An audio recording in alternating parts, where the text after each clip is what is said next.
بسم اللہ الرحمن الرحیم بسم اللہ الرحمن الرحیم المفعول لأجلہ او لہ۔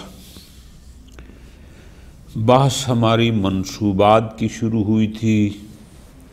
بہت سارا عرصہ درمیان میں ہمیں مفعول بہ کو کلیئر کرنے میں لگ گیا کہ مفعول بہ پھر اس کے ملحقات، ایک لمبی بحث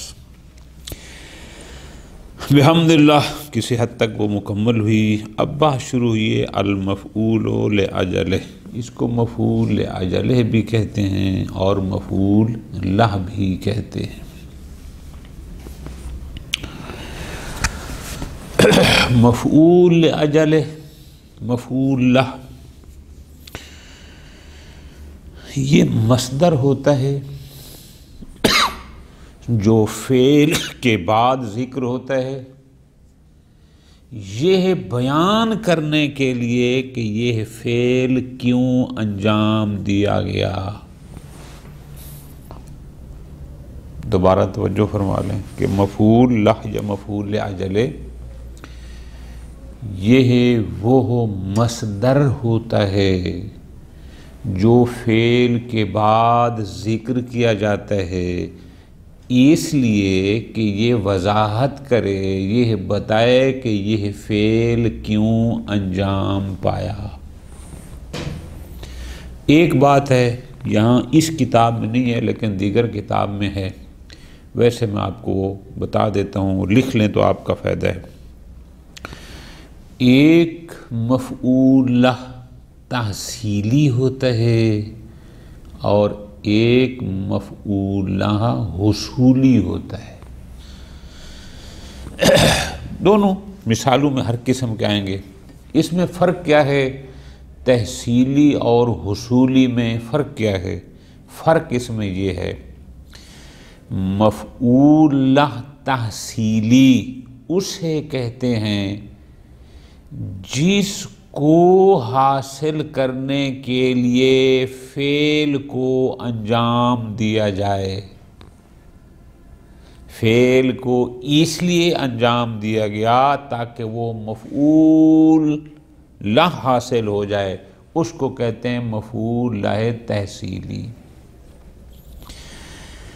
لیکن بسا اوقات ایسا ہوتا ہے کہ وہ مفعول سبب بنتا ہے فعل کے وجود میں آنے کا، اس کو کہتے ہیں مفعول لہ حصولی۔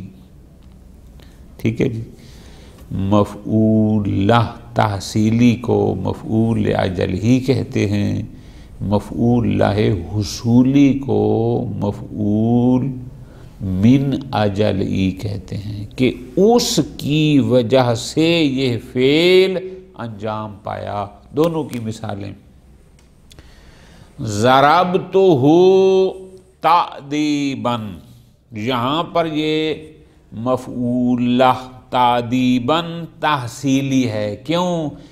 میں نے اس کو مارا، کس لیے؟ تاکہ تأدیب وجود میں آئے، اس کو حاصل کرنے کے لیے۔ ٹھیک ہے جی۔ حصولی کی مثال، فرّا من الحرب جبناً، اب یہاں جبناً مفعول لہ ہے لیکن حصولی، کیوں؟ اس کی بزدلی سبب بنی فرّا اس فعل کی کہ وہ جنگ سے بھاگ گیا، فرار کی، مفعول لہ یہ سبب بنا ہے اس کے فرار کا، اس کو کہتے ہیں مفعول لہ حصولی یا مفعول من اجلہ۔ بہرحال یہ اس کتاب میں نہیں ہے، خوب آسان سی بات ہے۔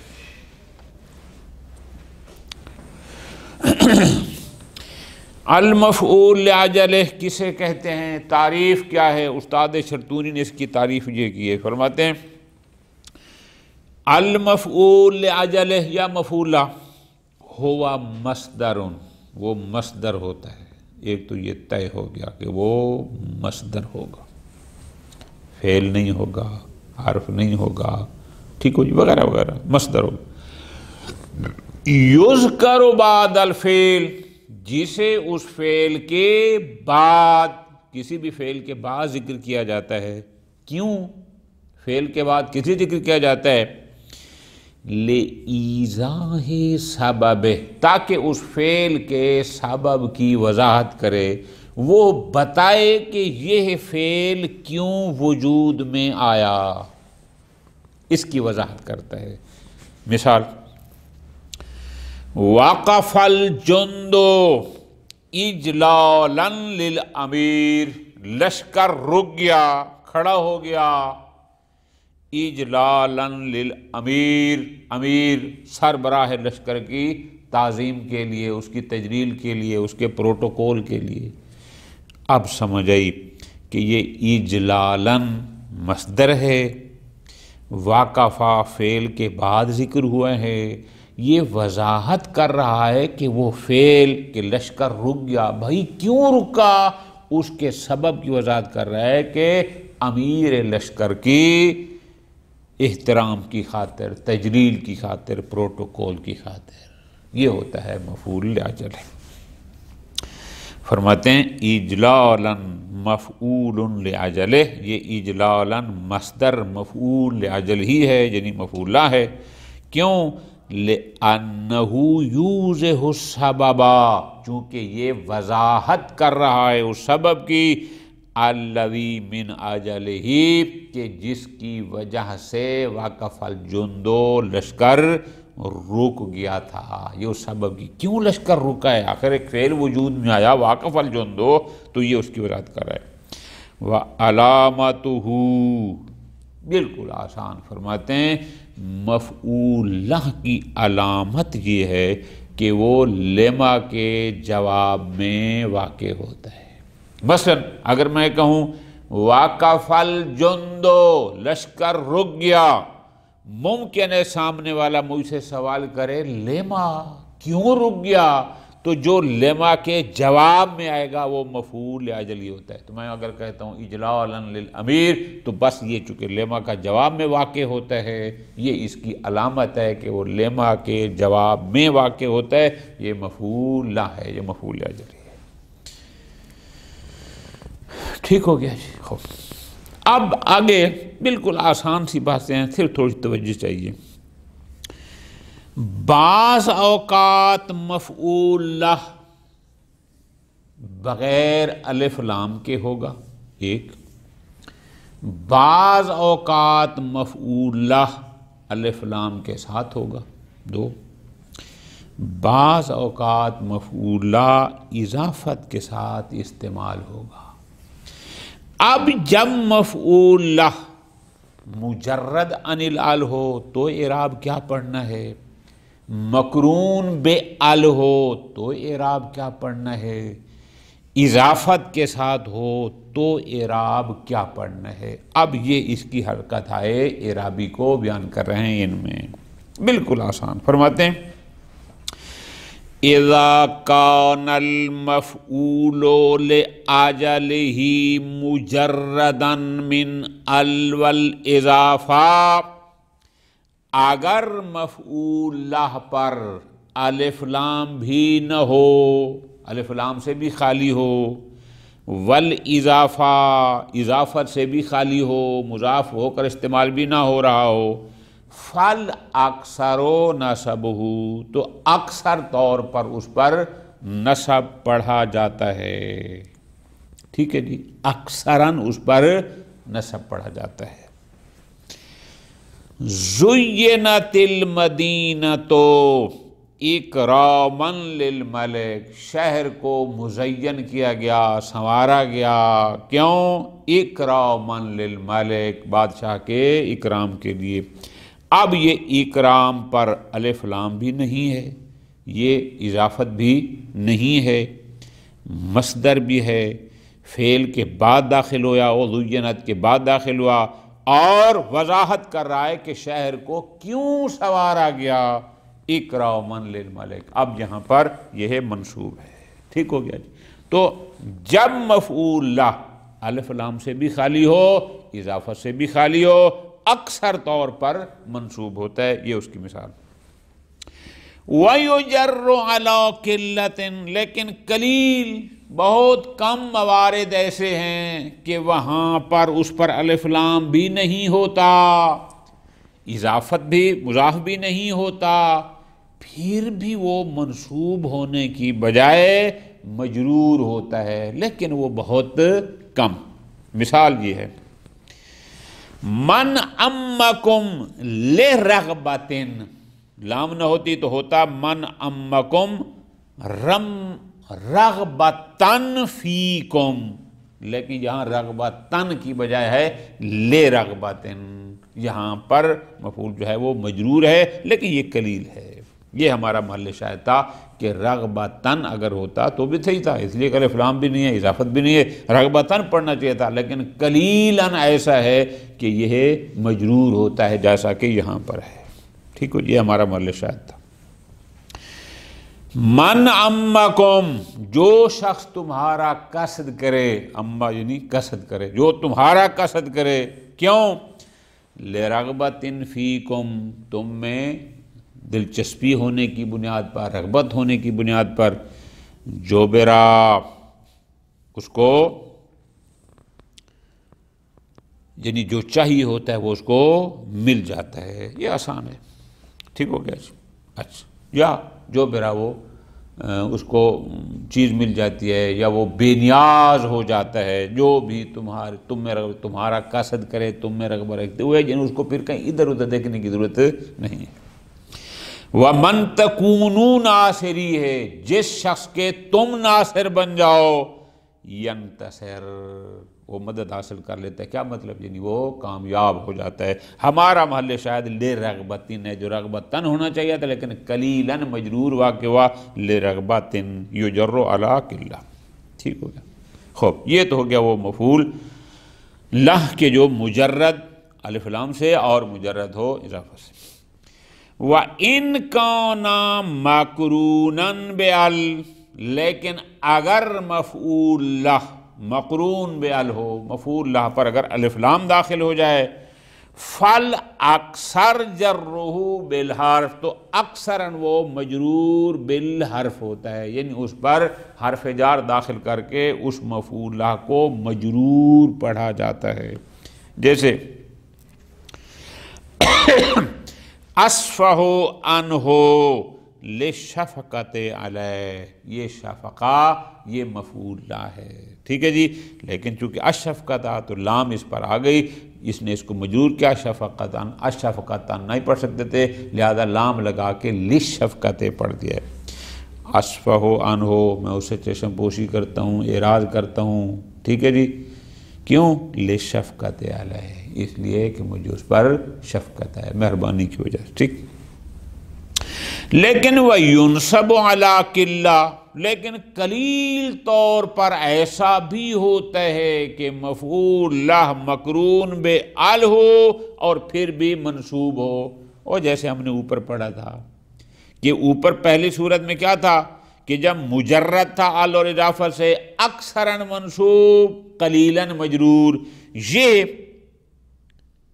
اکثراً مجرور بحرف لیکن قلیلاً منصوب، ینصب علی قلہ۔ مثال لَأَقْعُدُ الْجُبْنَ عَنِ الْحَیْجَا، سوری لا کو دی، لا اقعد الجبن عن الحیجا، اب یہاں اثر ہونا چاہیے تھا لا اقعد للجبن عن الحیجا، کہ میں بزدلی کی وجہ سے جنگ سے بیٹھنے والا نہیں ہوں، یا بیٹھتا نہیں ہوں، لیکن الجبن یہاں پر الف لام ہے، اس کے باوجود بھی یہ الجبنا ہے، لیکن یہ قلیل ایسا ہوتا ہے، ٹھیک ہو گیا۔ حجا کہتے ہیں جنگ کو۔ یہ ہو گئے دو، کہ اگر مجرد من ال تھا اکثراً منصوب قلیلاً مجرور، اگر مقرون بے ال تھا اکثراً مجرور قلیلاً منصوب۔ وَإِن كَانَ مُضَافًا، لیکن اگر مفعول مضاف ہو، جازا فیہ الامران علی الصواب، پھر اس میں نصب بھی جائز ہے، جر بھی، یعنی اس کو منصوب پڑھیں تو مجرور پڑھیں تو دونوں برابر ہیں، کسی کو کسی پر ترجیح نہیں ہے۔ لہذا تصدقت ابتغاء مرضات اللہ، اب ابتغاء یہ مفعول لا ہے، مصدر ہے، لیکن چونکہ مرضات کی طرف مضاف ہے لہٰذا اس ابتغاء میں دونوں اعراب برابر ہیں۔ چاہیں تو یوں پڑھیں تصدقت ابتغاء مرضات اللہ، منصوب پڑھیں، چاہیں تو پڑھیں تصدقت لابتغاء مرضات اللہ، میں نے صدقہ دیا اللہ تعالیٰ کی مرضات کو، مرضی کو چاہتے ہوئے۔ ٹھیک ہو گیا جی، ختم، دونوں جائز۔ فائدہ لا باسا من جرہ مطلقا بغیر اللام من حروف التعلیل، فرماتے ہیں کہ اگر جہاں پر بھی مفعول لہ کو مجرور پڑھنا ہے، ضروری نہیں کہ ہر جگہ اس پر حرف جار لام داخل ہو، نہ، لام کے علاوہ بھی دیگر حروف جارہ جو سببیت کو معنی دیتے ہیں، جو علت بیان کرنے کے لیے آتے ہیں، ان کے ذریعے بھی اس مفعولہ کو مجرور کیا جا سکتا ہے۔ یہ اس فائدہ میں سمجھانا چاہتے ہیں، کوئی یہ نہ سمجھ بیٹھے کہ مفعولہ فقط حرف جار لام سے مجرور ہوتا ہے، کسی اور سے نہیں ہوتا۔ فرماتے ہیں نا، لام کے علاوہ بھی ہر وہ حرف جو ہم کہتے ہیں نا با سبیت کے لیے آتے ہیں، من سبیت کے لیے آتے ہیں، مختلف معنی ہوتے ہیں، سبیت کا معنی ہے تو وہ تمام حروف جارہ جو علیت، تعلیل، سبیت کا معنی دیتے ہیں، ان کے ذریعے اس کو مجرور کیا جا سکتا ہے۔ یعنی ضروری نہیں کہ ہمیشہ اس پر لام جارہ ہی داخل ہو، نہ، کوئی ضرورت نہیں۔ فرماتے ہیں لا باسا من جرہ مطلقا بغیر اللام، کوئی عرض نہیں کہ ہم اگر مفعول لا کو مجرور کرتے ہیں لام کے علاوہ من حروف الجر، دیگر بھی جو حروف ہیں، کون سے؟ البتہ حروف تعلیل، جو تعلیل یعنی سبیت کا معنی دیتے ہیں، جیسے با ہو گیا، من، فی وغیرہ۔ آگے مثال ہیں ان کی، مثلا قتل الجانی بذنبہ، اب یہاں ضم کو با کے ساتھ مل کیا ہے، یعنی بسبب ذنبہ، کہ جنایت کار قتل کیا گیا، کیوں؟ بذنبہ، اپنے گناہ کے سبب سے۔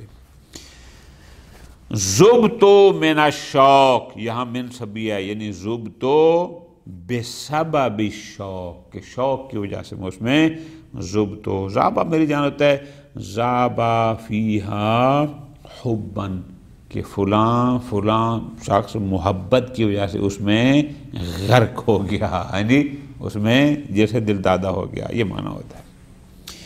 قتلا کلیب فی ناقۃ، یہاں فی سبیہ ہے کہ مارا گیا چھوٹا سا کتا، فی ناقۃ اے بسبب ناقۃ، یہاں فی سبیہ ہے۔ لہذا پس سمجھانا مقصود یہ تھا کہ مفعول لا کے لیے ضروری نہیں کہ ہمیشہ اس کو لام جارہ سے مجرور کرو، نہیں، بلکہ دیگر حروف جارہ بھی جو سبیہ کا معنی دیتے ہیں ان سے مجرور کرنا جائز ہے۔ ختم۔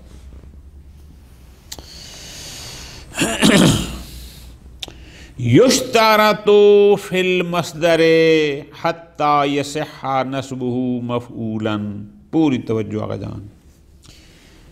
اب یہاں پر وہ جو مفعول لہ ہونے کی بنیاد پر جس نے منصوب ہونا ہے، کہ مفعول لہ منصوب ہے نا، اب اس کی شرائط ہیں۔ ایک تو یہ ہے کہ وہ مفعول لہ منصوب کیا ہے؟ مصدر ہونا چاہیے، ٹھیک ہو گیا۔ نمبر دو، پیچھے ہم نے پڑھا، وہ ہو سبب فعل کی وضاحت کرے کہ یہ فعل انجام کیوں پایا۔ نمبر تین، وہ فعل افعال، کدھر گیا، اور وہ افعال قلوب سے ہو مصدر۔ کیا افعال قلوب سے مراد نہیں وہ جو نحو میں افعال، یعنی افعال باطنیہ میں سے ہو، کہ وہ مصدر اس فعل کا مصدر ہو جس فعل کا تعلق باطن سے ہے، اندر سے ہے، جیسے ڈرنا، خوش ہونا، بزدل ہونا، یہ سارے افعال باطنی ہیں جو اعضاء و جوارح کے نہیں ہیں. 2 ہو گئے.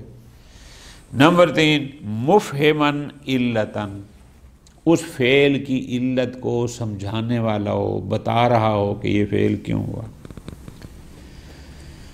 نمبر 4 اپنے عامل کے ساتھ وقت اور فاعل میں شریک ہو، یعنی جو وقت اس فعل کا ہے وہی وقت اس کا ہو، جو فاعل اس فعل کا ہے وہی فاعل اس مصدر کا ہو، اس میں شریک ہو، فرق نہیں ہونا چاہیے. آگے مثال دیتے ہیں. اور نمبر 5 بلحاظ لفظ مختلف ہو، یعنی فعل میں استعمال ہونے والا لفظ کوئی اور ہو اور مفعول لہ میں استعمال ہونے والا کوئی اور ہو. جیسے آسان مثال ہے ضربتہ تعدیبا، وہاں پر لفظ اور استعمال ہوا، مصدر میں استعمال اور ہوا. یہ شرائط ہیں. یعنی مفعول لہ جو کہ منصوب واقع ہوتا ہے اس کے لیے 4-5 شرائط ہیں.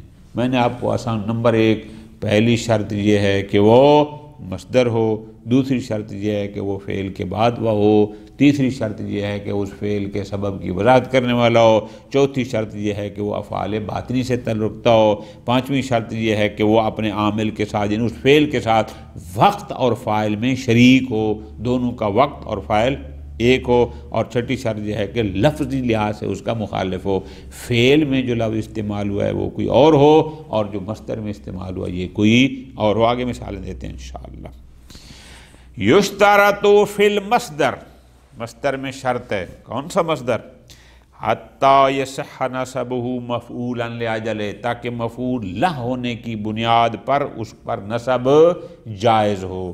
اب فی المصدر کہہ کے بتا دیا کہ مفعول لہ مصدر کے علاوہ کچھ اور نہیں ہو سکتا. کیا شرائط ہیں؟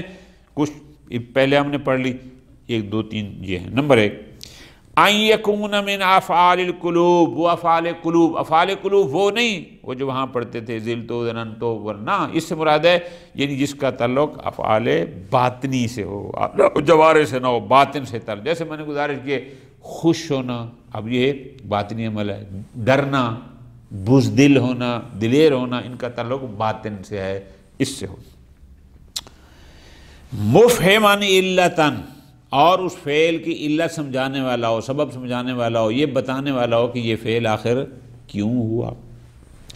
مشارکن لعاملہ فی الوقت والفاعل، وقت کے لحاظ سے بھی عامل سے مراد وہی فعل ہے، وقت کے لحاظ سے بھی فعل کے ساتھ شریک ہو کہ اس کا اور فعل کا ایک ہی وقت ہو، فاعل کے لحاظ سے بھی شریک ہو، جو اس فعل کا فاعل ہے وہی اس مصدر کا فاعل ہو.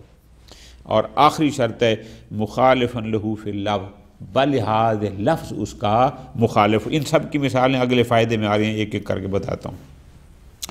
لا تقتلوا اولادکم خشیۃ املاق. اب یہ ساری چیزیں، خشیہ مصدر ہے، منصوب ہے، افعال قلوب یعنی ڈرنا، اس کا تعلق افعال باطنی سے ہے، آواز جار سے نہیں ہے. ٹھیک ہو گیا؟ اچھا. مفہم علت بھی ہے کہ لا تقتلوا خشیہ، نہ قتل کرو. کیوں جی؟ یعنی قتل کی وجہ کیا تھی؟ یعنی ان کا ڈرنا، کہ املاق یعنی فقر سے ڈرتے کے خوف سے اولاد کو قتل نہ کرو، یہ سمجھا رہا ہے. اچھا.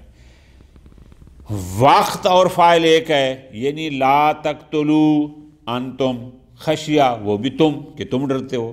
ٹھیک ہے جی. فاعل لا تقتلوا، فاعل کون تھا؟ وہی ہے جو خشیہ کا فاعل ہے، یعنی جو ڈرنے والا ہے وہ بھی وہی ہے، جو قتل کرنے والا ہے وہ بھی وہی ہے. مخالفا لہ فی اللفظ، اس کا لفظ ہے لا تقتلوا، وہاں قاتلا استعمال ہوا، یہ ہے خشیتا، خشیہ. لفظ دونوں کے مختلف ہیں، تمام شرائط اس میں موجود ہیں. اور آخر میں انہی کی آگے وضاحت کر رہے ہیں، فرماتے ہیں ان فات حکم من هذه الاحکام، اگر ان احکام میں سے کوئی حکم نہ ہوا، یعنی یہ جو شرائط ہم نے بیان کی ہیں، اگر ان میں سے کوئی شرط نہ پائی گئی، وہ مفعول لہ منصوب نہیں ہوگا. پھر کیا ہوگا؟ جرا بحروف التعلیل، وہ مجرور ہوگا ان حروف جارہ میں سے کسی ایک کے ساتھ کہ جو حروف جارہ سببیت کا معنی دیتے ہیں، ان میں سے کسی ایک کے ساتھ مجرور ہوگا، وہ جیسے من ہو گیا، لام ہو گیا، با ہو گیا وغیرہ۔ اب یہاں مثالیں، لا تقتلوا اولادکم، اگر خشیہ نہ ہو تو پڑھیں گے لا تقتلوا اولادکم من املاق، املاق کہتے ہیں فقر کو، کیوں؟ لأنه ليس من افعال القلوب، چونکہ املاق یعنی فقر یہ کوئی افعال باطنی میں سے نہیں ہے۔ آتیتک لحاجت، میں تیرے پاس آیا کہ اب یہ حاجت کیوں مجرور ہے؟ لیس مصدرن، چونکہ حاجت اس میں مصدر ہے، مصدر نہیں ہے، ہم نے کہا ہے کہ مفعول لا مصدر ہونا چاہیے تو منصوب ہوگا۔ جئتک الیوم لِإِكْرَامِ إِيَّاكَ غَدًا، اب یہاں لِإِكْرَامِ کیوں پڑھا ہے؟ اِكْرَامًا إِيَّاكَ کیوں نہیں پڑھا؟ فرماتے ہیں اس لیے کہ عامل یعنی جیتو اور اکرام کے وقت میں فرق ہے۔ وہ کیسے؟ جیتو کل یوما، میں آج تیرے پاس آیا ہوں، جیتو کا ہے آج کہ تو آیا، ٹھیک ہو جی، جیتو کل جاؤں۔ لے اکرامی ایاکا غدن، لے اکرامی ایاکا غدن، اب اکرام کا فاعل جو ہے اس نے اکرام غدن کل کرنا ہے، آج نہیں کرنا، لہذا جیتو کا فاعل جو ہے وہ وقت اور ہے، اکرامی کا اور ہے۔ اکرامی کیوں؟ اس لیے کہ وہ کہتے ہیں لِإِكْرَامِ إِيَّاكَ غَدًا، تاکہ کل میں تیرے اکرام کروں۔ اب دیکھو نا جی، آیا آج ہے تو اب اکرامی کا وقت جو ہے وہ غدن وہ کل ہے، جبکہ جیتو آنے کا وقت آ جائے، لہذا اس لیے ہم اکرامی پڑھا، اکرام من نہیں پڑھا، لأن المصدر لم یکا وقت وقوع عاملی، کیونکہ عامل کا وقت آ جائے اور اکرام کا کل ہے۔ اکرمتہ لِإِكْرَامِهِ إِيَّايَ، اب اکرمتہ اکرامن ایایا کیوں نہیں کہا؟ فرماتے ہیں اس لیے کہ اکرمتہ کا عامل اور ہے، لِإِكْرَامِهِ إِيَّايَ، اس کا عامل اکرامہ کا فاعل وہ بندہ ہے، اور اکرمتو کا فاعل یہ متکلم ہے، فاعل مختلف ہیں، لأن فاعلہما لیس واحد۔ اکرمتہ میں نے اس کا اکرام کیا، تو ظاہر ہے اس اکرمتو کا فاعل انا ہو گیا، لِإِكْرَامِهِ إِيَّايَ اس لیے کہ اس نے میرا اکرام کیا، تو اس اکرام کا فاعل کوئی اور ہے، اکرمتو کا فاعل کوئی اور ہے، لأن فاعلہما لیس واحد، اس لیے مجرور ہے۔ ادبتک لِتَعْدِیبِ امثالک، اب ادبتک تعدیباً کیوں نہیں کہا؟ فرماتے ہیں اس لیے کہ ہم نے کہا تھا کہ اس صورت میں مفعول لہ منصوب ہوگا کہ وہ لفظاً عامل کے مخالف ہو، کہ جو فعل میں لفظ استعمال ہوا ہے مصدر اس میں سے نہ ہو۔ یہاں ادبت اور تعدیب ایک ہی لفظ ہے، تو اس وجہ سے لأنہ من لفظ اے من لفظ عاملی، ادبت اور تعدیب ہوئی ہے، تعدیب بھی اسی ادبت کا مصدر ہے، تو اس وجہ سے ہم نے اس کو مجرور بالحرف پڑھا، منصوب نہیں پڑھا۔ صلی اللہ علیہ محمد وعلیہ محمد۔